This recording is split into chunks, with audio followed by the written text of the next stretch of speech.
That being said, let's say you started a 401k or 403b, you were a teacher or wherever you were, right? You're going to leave that behind, right? But don't leave it Right. behind for two reasons.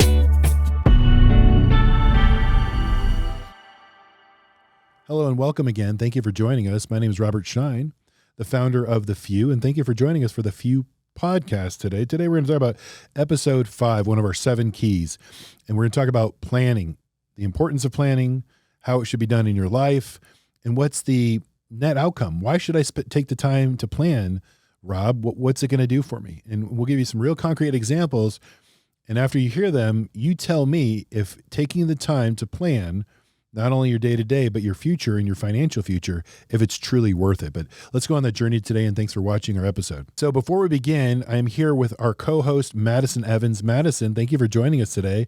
Why don't you do a self-introduction? I'm Madison. I joined the Blanky Shine team almost a year ago now, last September, and I'm a financial advisor here, the newest financial advisor here. You're a wonderful addition to the team, but you also do a lot of the planning, right? We do a lot of financial planning. Every one of our clients has a financial plan. Mm-hmm. We start with the financial plan, and it's important, one, for the most part, is for us to get on the same page, financially speaking, with our clients. Mm-hmm. And oftentimes it's the first time they've ever had a financial plan. Most in our industry as financial advisors, they just walk into, oh, you have an account, you have an advisor, great. You know, you want to change, give me your investments. And then they just go about their way about changing the investments from A to B. Well, how would you know what to do if you didn't even spend the time with the client and find out what their current situation in life is, their goals, their feelings? And while we do, our process is completely different. What you're doing, what we're doing is marrying that financial plan to their investments. Mm-hmm. Now, why that's important is because oftentimes people within their own investments are taking on too much risk that they shouldn't be, or maybe too little risk, right? Maybe they have a lot of assets, but they're still thinking like they're investing like they're younger, but they're now in retirement. And so you really can't, if you hit a recession or a market drawdown about 20% and you didn't pay attention, like, oh, I should have changed my asset allocation. I should have rebalanced, should have diversified, could have gotten a little bit more conservative. Mm-hmm. And then you hit a 20% down. Well, you go from a comfortable worry-free retirement to like, do I need to get a second job, right? No one in retirement ever wants to have to go back and then start working again. So we work tirelessly on the financial plan, getting on the same page, financially speaking, with our clients to ensure that we're all in this together. People always want to be a millionaire. Like, I feel like that's the number that people always want to hit, 1 million. What do you think is the easiest way to become a millionaire?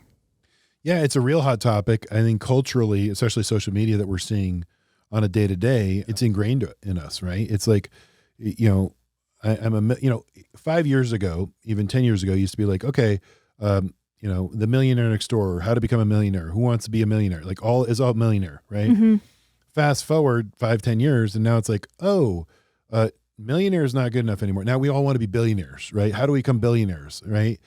And then I'm just waiting for the tide to turn to like, okay, trillionaire, let's just skip the billionaire. No one needs to be a millionaire anymore. Let's just go to be a trillionaire. Like, how do I do that? Is it crypto? Like, do I just go all on black in Vegas? Like, instant gratification. Let's make this happen. Yeah. If we look back, there's 2 things. Number one, wealth accumulation, okay, through the history of time has used some principles of finance, okay, that one would say the 8th wonder of the world. Let me give an example.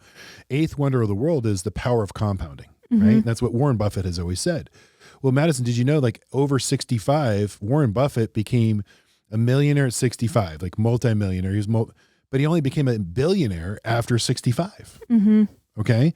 So it took him all that time to accumulate, right? And then all of a sudden he used the power of compounding. So he didn't become a billionaire overnight. Okay. Right. There was a lot of discipline, a lot of sacrifice, and a plan, right? He had a plan and he worked his plan. And most like anything else, everyone can have a plan, right? Mike Tyson says everyone has a plan until you get punched in the face, right? Punched in the mouth. But yeah, a plan is that foundational sort of compass or roadmap so that when things aren't going right, you go back to it and say, okay, wait a minute. Am I being disciplined? Let's talk about budgeting, right? Right out of the gate. Mm-hmm. Budgeting 101. That's one of the things that people don't have. You should use, right? If you don't have a budget, then you don't know where your money's going. Right. Right.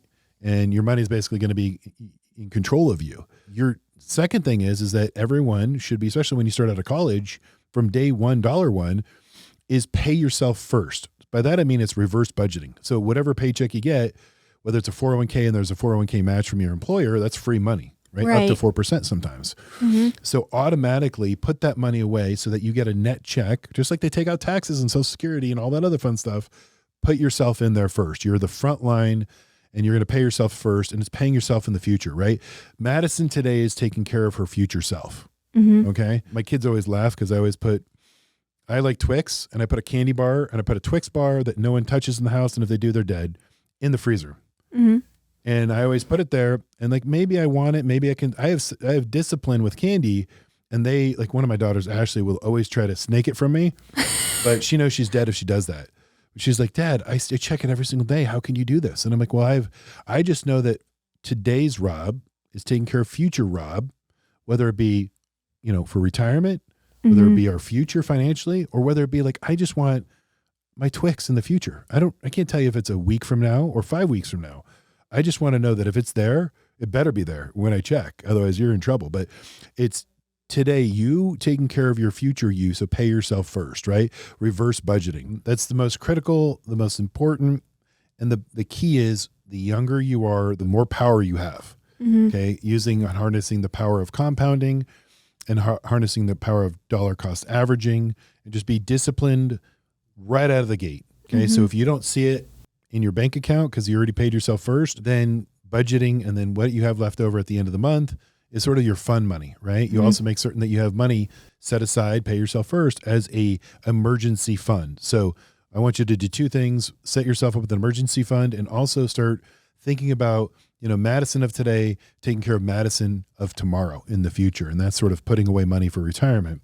Right. Going back to the automatic millionaire concept, who doesn't want to be an automatic millionaire, right? Instant gratification. Let's get there. Well, it's not automatic, but there is a formula that will get you there. The simplest way, right, is to start young, as soon as you can. And we talked about pay yourself first. So let's just use simple math, right? $250 a month. Okay. Starting right out, let's say 20 years old, starting out, start putting money away. Times 12 is $3,000 a year, right? And then let's say you just keep going, and just that little amount, let's say you don't even raise it, right? It's invested in the S&P 500, an index fund, and you let the power of compounding and dollar cost averaging work. You're going to look at 1.9 million by the time you are 60 years old. Okay. 3,000 a year, 40 years. But again, that's only 120,000 invested out of your pocket. Obviously, as you get older, your earnings income and your potential to put more money away and save more in the future will only bring you, instead of 60, maybe 50 or 45 to become a millionaire. We've seen it. Right. We put people on those plans. So they do work, and you just use, again, the power of compounding, dollar cost averaging, being disciplined, using sort of low cost investments, but paying yourself first is the key. There's no reason, especially somebody your age, they can't be a millionaire. Automatically. Another component to that would be automate it. Okay. So there's, whether it's your apps today, you can, open up on Fidelity and Schwab an app and an account today immediately and have it come out of your bank account. Right. So and you can have it automated, like first a month, done. It's already invested automatically. Like, you could literally start making money while you sleep, and that's how it's done.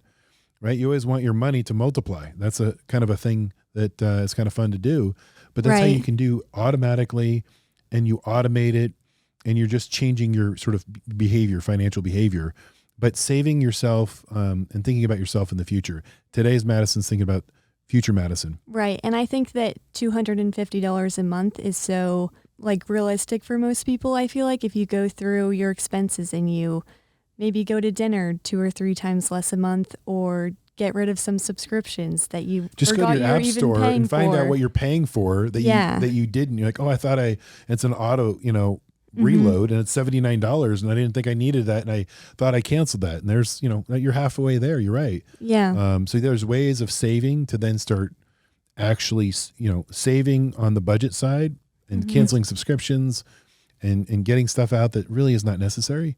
Yeah. And then reallocating that so it's working for you. So yeah, it can be done. I think the hardest part is just ripping off the Band-Aid and getting it done, right? Set some time aside to actually set yourself up for success in the future today. But it's crazy to think that $250 a month is really all it takes. It could be life-changing. right? Yeah. It can be life-changing. So start now. Don't think you have, and if it's $100 a month, it doesn't really matter. Because let's say you're working with your employer, he's going to match. So that's free money, free money for you. So there's no excuse not to set that up. This episode is brought to you by Blanky Shine Wealth Management, serving the Coachella Valley for the first 40 years and built for the next 40 years. And for more information about Blanky Shine, it's blankyshinewealthmanagement.com. Rob, now we have a plan to become a millionaire. Why don't we talk about the importance of writing things down and how powerful that can be? Yeah, the importance of a plan is to actually get the thought process out of your head, right? And put it on a vision board, right? It becomes tangible, if you will. You can visually see it. You're working towards it. And by that, I mean, let me get an example. And it's the power of writing goals down. I saw this magazine. It was a Success magazine, 1991. And the author was Ken Thurbach. And he basically wrote this article that detailed a 20-year study of the 1953 graduating Yale class. And they asked him 20 questions of that 1953 graduating Yale class. And 3 questions were pertaining to writing down goals, right? The first question as it pertains to that was, 1, do you have a goal? 2, have you written it down? And the third component of that is, do you have a plan to achieve that goal? Okay. Fast forward the remaining, group of the 1953, 20 years later, in 1973, they followed up with that same group. And they basically they dusted off the book and said, okay, well, let's go through this and see where everyone else shakes out. Well, what they found was most remarkable of those 3 questions regarding planning is, 1, do you have a plan? 2, have you written it down? And 3, do you have an actionable plan, if you will, to get to your goals? Guess what they found out, Madison? What? So only 3% of that graduating class actually said yes to all 3 of those last remaining questions of those 20. Okay. They only said, 3% of the class said yes to those questions. Okay. That 3% they found out was happier in their lives with their spouses, had healthy, wonderful relationships with their children. Wow. They had multiple benefits, but the best part is they also found out that 3% had more net worth than the 97% of the remaining class of that Yale graduating class. Wow. So the power of written goals, the power of planning and, working the plan, right? It doesn't really matter if it's going to work out perfectly. It's one of those things where if you visualize it, if you internalize it, if you start recognizing it, you can immediately get rid of all the distractions, right? And it puts you on a course to day by day, minute by minute, hey, is this in the game plan or is this not in the game plan? Is this getting me to my goals? And, it helps us in the point of sale. Do I really need this or do I not? So you're going to save money automatically because you have it down in the back of your mind of what truly you're prioritizing what's important to you. So that's one of those great stories that we always talk about. It's very important, impactful. And it really, when I first read it, it had a huge impact on me. And I do have a plan. I have, my goals written down and I have an action plan, but we also do that for our clients. And that's been very successful in our process. Right. Rob, we've talked about and mentioned 401ks a few times for people that are listening that might not even know what a 401k is. What is basically what it is? So a lot of these terms are derived from the IRS. Okay. So a 401k is a savings account that's tax deferred that allows an employee or self-employed or somebody that wants to save for tomorrow. There's benefits of setting one up because the dollars you put in today are after tax. Okay. So you're going to pay tax, but over time it grows tax deferred, which means if you're not paying taxes every single year, you're basically using the government's money to compound wealth. Right. That's one of the advantages. Now, there is, and we're not going to spend any time, we can, like you said before, we can do a whole episode on this, right? And don't get sort of bogged down with all of the different government IRS terminologies, right? Because there's the Roth IRA, there's the IRA, there's the SEP IRA, there's the simple IRA, there's the 401k, the 401k simple, there's the 403b, there's the defined benefit program, there's the cash balance plan. We could go on and on and on. And did I say 457?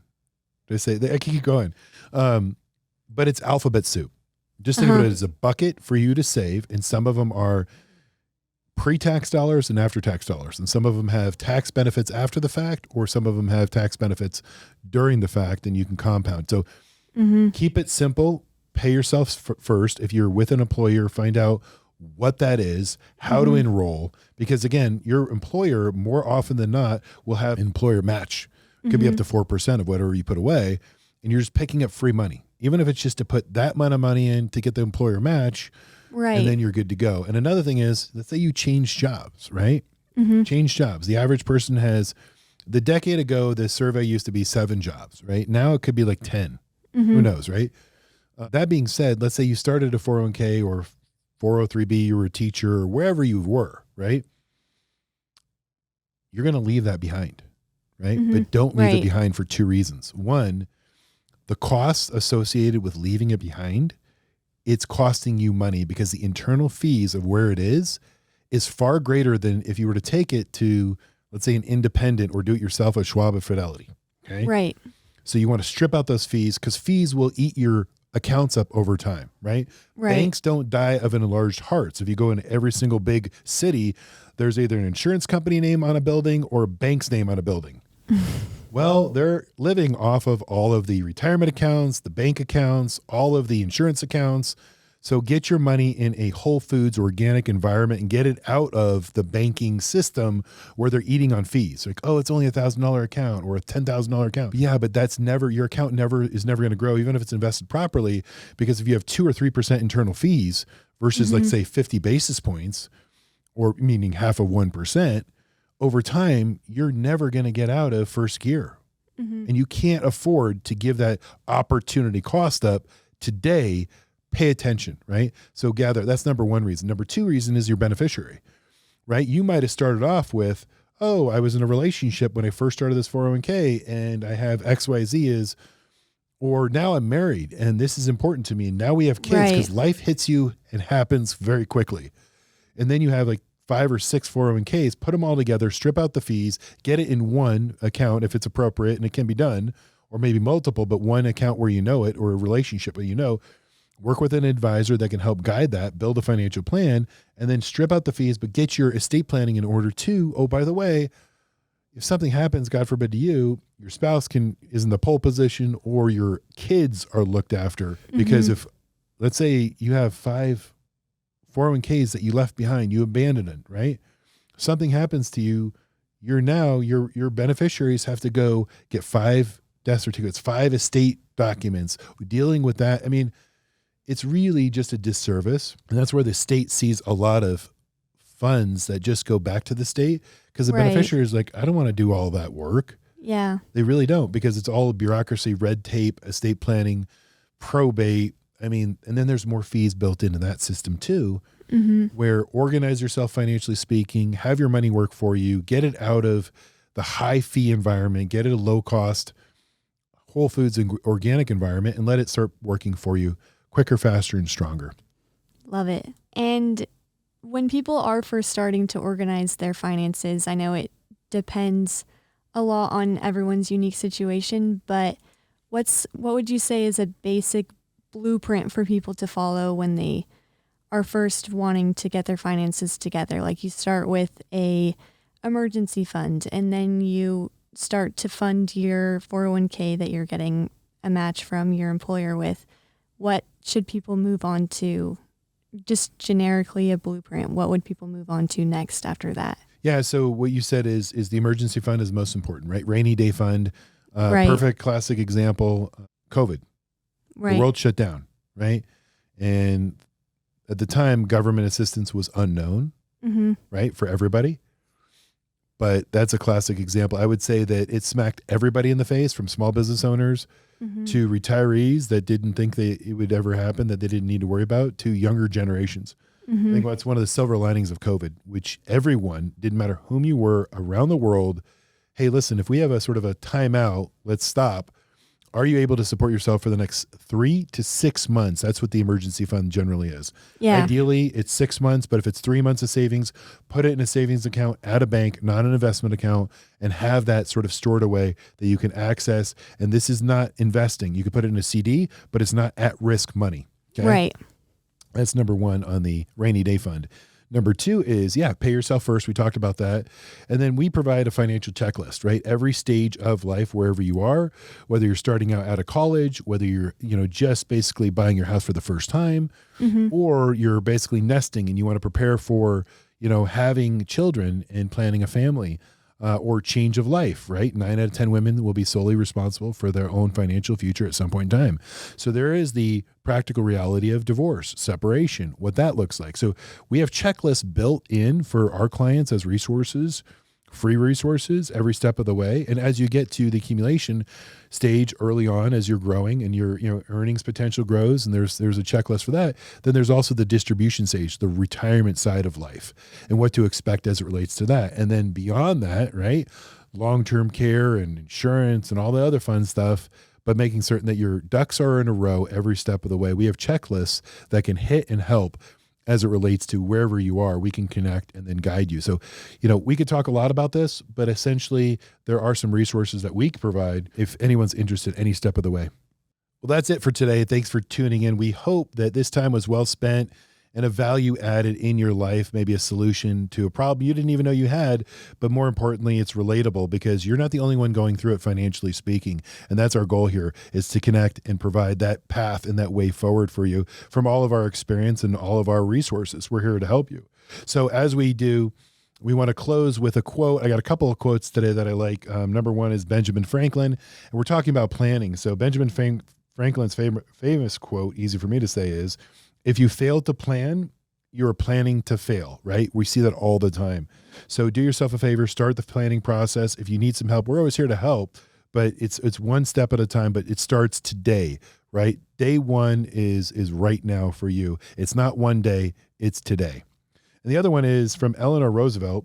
And believe it or not, it takes more energy to wish than it does to plan. That's one of my favorites, Madison. Ultimately, a lot of people worry. And they're worrying unnecessarily, right? Jenica always says, don't start worrying about something until there's something to start worrying about. Right.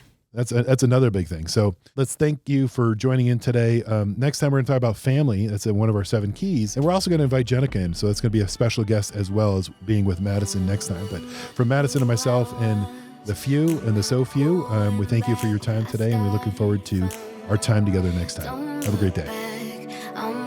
This podcast is brought to you by David Field Producer. It is produced and directed by David Field and Kristen George. And it's mix, edit, and socials by Kristen George.